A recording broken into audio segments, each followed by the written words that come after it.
ngayong gabi sa katatakutan.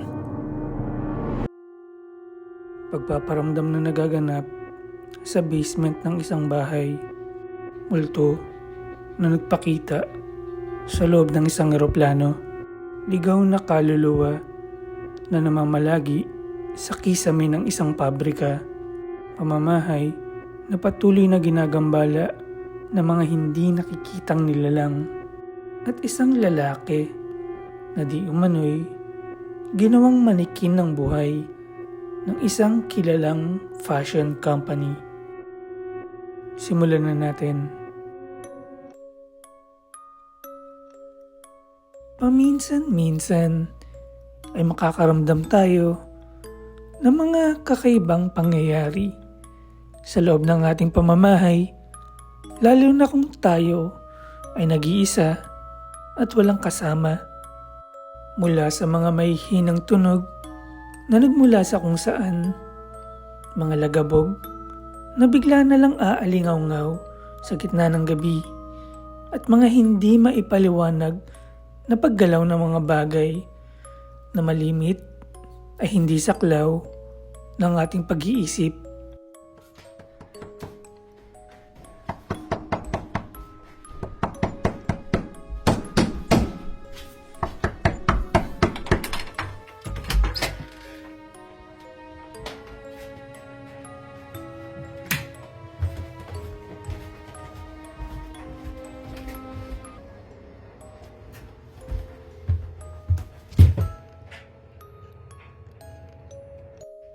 Been noises coming from this door all morning. I'll just sit here and record it for a minute.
Sa unang parte ng video, mapapanood ang isang lalaki na kinukunan niyang kanyang kusina papunta sa harap ng pinto ng kanyang basement. Maririnig din ang patuloy na malalakas na katok mula sa loob nito. Nang kanya itong buksan, ay kakatwang biglang nawala ang naturang tunog. Matapos niyang tignan ng basement at makita na walang nagtatagong tao, ay muli siyang umakyat pabalik. Subalit nagulat siya sa naabutan. Makikita na mag-isang gumagalaw ang rocking chair sa harapan niya. Gayong alam niya na siya lamang ang nasa bahay ng mga oras na yon. Sa ikalawang parte ng video, mapapanood ang paggalaw ng doorknob ng pinto na nasa harapan niya.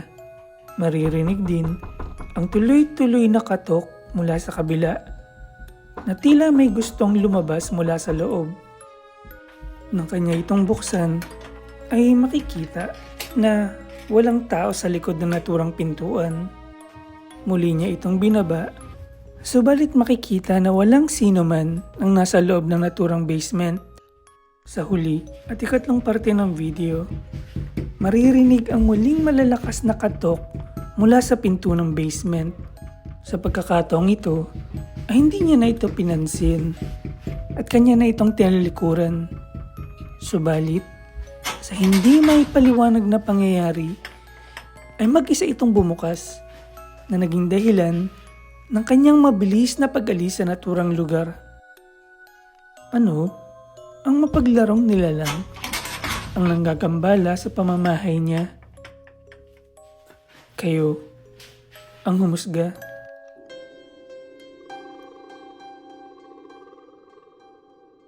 Isa sa mga uri ng sasakyan na malimit gamitin ng tao ay ang pagsakay ng eroplano. Base din sa pag-aaral, ay nabibilang ito sa mga pinakaligtas na uri ng transportasyon. Mula sa malinis at kaaya-ayang pisikal na appearance ng interior nito hanggang sa matitibay at primera klaseng haligi na pumoprotekta sa mga mananakay nito. Subalit, paminsan-minsan ay may mga kakaibang nilalang. Ang dito ay namamalagi at malimit ay nakikihalubilo sa mga pasahero nito. Selamat malam. 15B.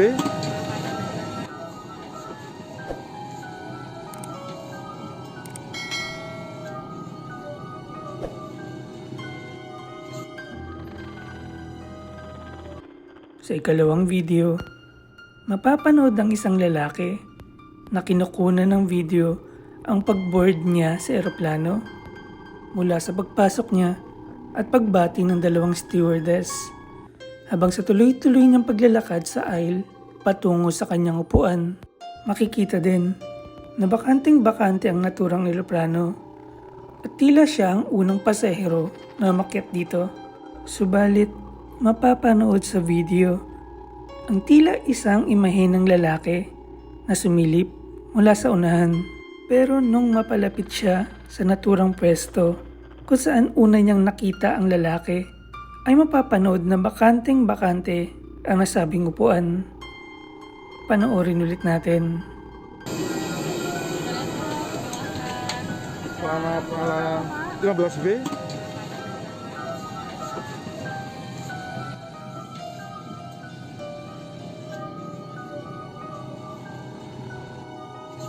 Multo ba ang nakuhanan ng video? O totoong tao na lumipat lang ng pwesto? Kayo na ang humusga.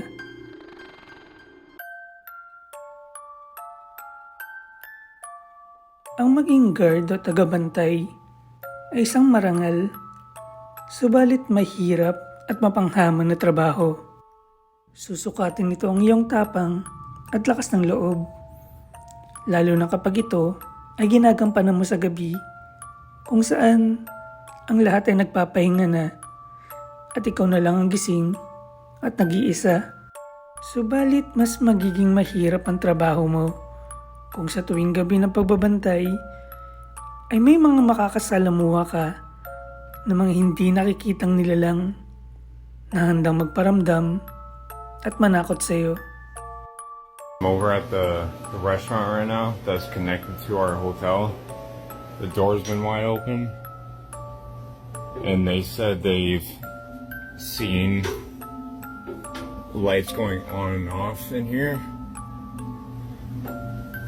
This is the attic area.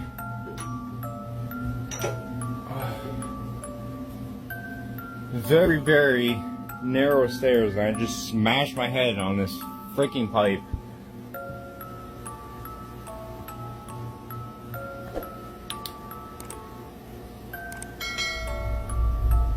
Hello? Oh my.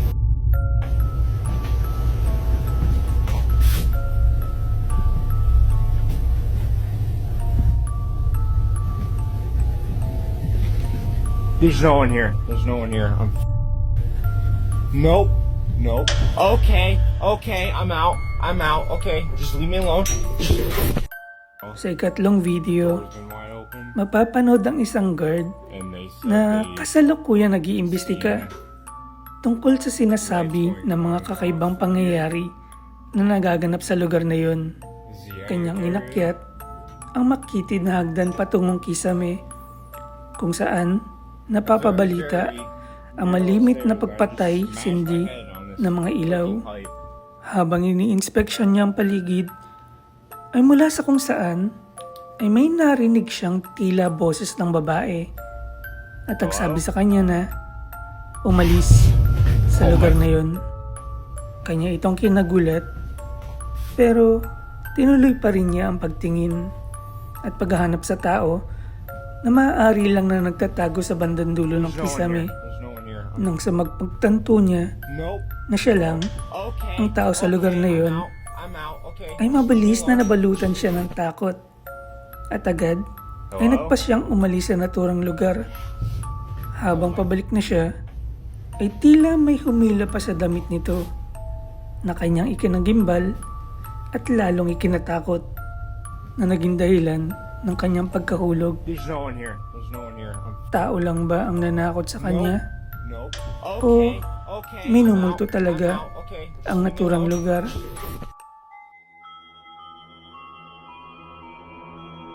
Ano ang gagawin mo kapag ang pamamahay mo ay napapalagian ng mga hindi nakikita at mapaglarong espiritu?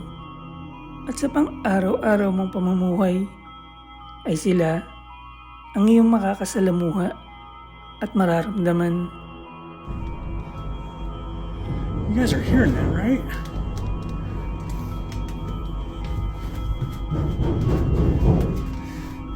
Hello? Ever since our cat passed away, things have kind of been picking up. I'm not going back there. Hello?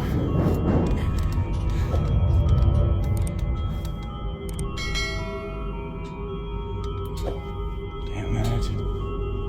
Who are you?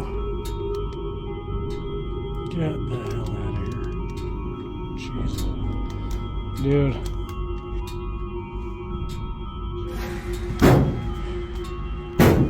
Stop. Oh, dude. Sa ika-4 na video, mapapanood ang isang ama na tila iritable sa nangyayari sa kanyang tahanan ng mga oras na yon. Maririnig ang malalakas na kalabog na nagmumula sa basement ng kanilang pamamahay. Kanya itong binaba upang malaman kung sino o ano ang gumagawa ng naturang tunog. Subalit pagdating niya dito, ay hindi niya makita kung saan nanggagaling ang ingay. Gayong mapapansin na napakalapit lang sa kanya ng tunog. Nang mapaling ang kamera sa harapan, ay biglang gumalaw ang swing na tila may umupo at gumagamit nito. Dahil dun ay bigla siyang napaatras at maririnig sa boses niya ang takot na nadarama. Hindi pa natapos dun dahil sa hindi may paliwanag na pangyayari ay gumulong papunta sa kanya ang asul na bola. Kasunod ang malakas na tunog na nanggagaling sa kung saan. Bagamat natatakot, ay lakas loob niya itong inutusang huminto. At sa kakatwang pangyayari, ay tila sinunod siya nito. Dahil makikita na natapos ang kanyang pag-utos, ay kusang huminto ang paggalaw ng swing. Anong misteryosong espiritu ang gumagambala sa tahanan nila?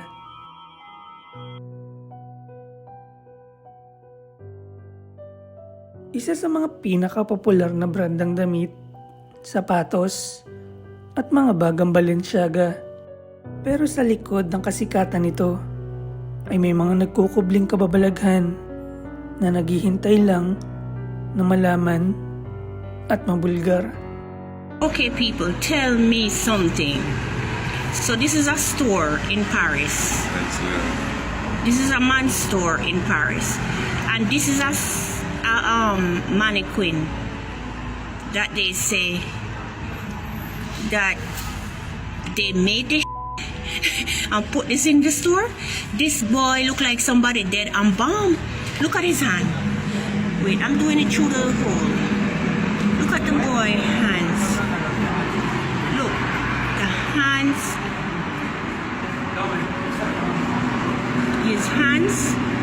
His hands is as real as mine. Sa video, mapapanood ang isang babae na tila naguguluhan patungkol sa isang manikin na nasa harapan niya. Pagkaka-explika pa nito, ay tila totoong tao ang nasa kanyang harapan. Subalit, ang mga sumunod na pangyayari ay lalong magpapatakot sa kanya. If anybody have this guy missing, please. This is crazy. I've never seen anybody look so friggin' real. How you have this man in the store sit down? Look. Look at that. You see? This is friggin' crazy. Look at the guy eye. And them said they made this mannequin and put clothes on him and have him sit down in the window. Look at the guy friggin' face. He's in Paris. If you know anyone that missing a black son look like this, he's in Paris in the store in the window. Kung mapapansin, ay sa muling pagtutok ng video, lalo na sa mukha nito, ay tila nakatitig na ito sa nasabing babae. Dahil sa viral video na ito, ay kumalat ang haka-haka sa social media na ang nasabing multimilyong kumpanya ay inambalsamo ng buhay ang isa sa kanilang pinakasikat na modelo na ng mga panahong yun ay misteryosong nawawala. Lalong lumakas ang hinala ng nasabing modelo ay biglang huminto sa kanyang mga social media accounts at tumigil sa pagmamodelo. Dahil sa pangyayaring ito at para na rin masagot ang mga katanungan ay makalipas ang ilang araw ay mismo ang nasabing modelo ay muling naging active sa kanyang mga accounts. I appreciate everybody concerned, but you can't feed into whatever you see on the internet. Nah, you a clone, bro. I'm not gonna lie. I'm a fake page. They clone me. Everything in the book. Everything in the book. Nagkataon lang ba? At kamukha lang na nasabing modelo ang manikin sa video? O iba ng tao ang nagpakita sa nasabing social media upang mapagtakpan ang nakakapanindig balihibong misteryo na ito? Kayo na ang humusga. Salamat sa panonood at magandang gabi.